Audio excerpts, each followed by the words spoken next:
नीलाचल निवासाय नित्याय परमात्मने बलभद्र सुभद्राभ्याम जगन्नाथाय ते नमः।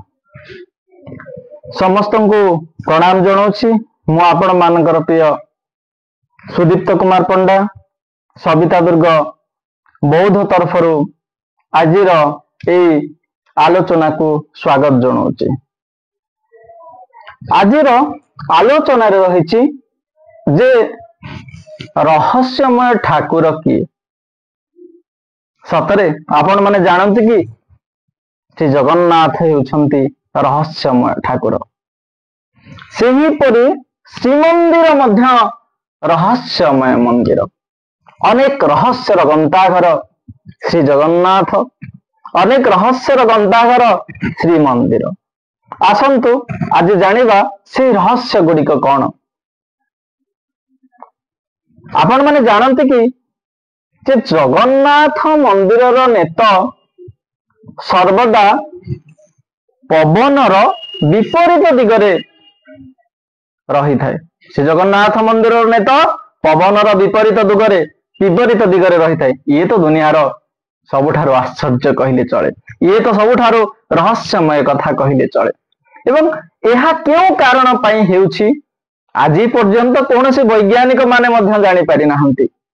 चेष्टा चली किंतु से रहस्य आज चाहे जना पड़ुनी।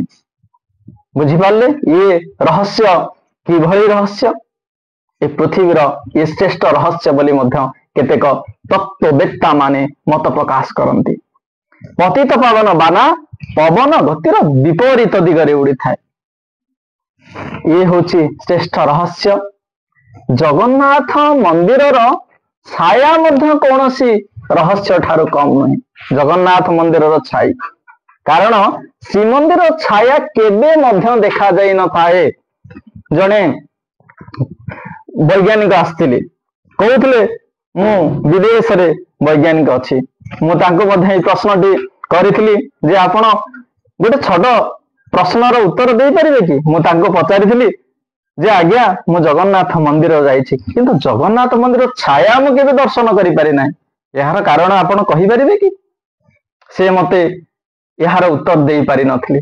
कहिले मु किछि दिन भितर आपण को जणैबी किंतु तांकर आ मु ईमेल बा फोन कॉल मध्य पाइली नाही। ए भी ए श्री मंदिरर द्वितीय श्रेष्ठ रहस्य। एही भाव रे प्रत्येक दिन आपण को गोटे गोटे रहस्य विषय में आपण को जनइबार प्रयास करी।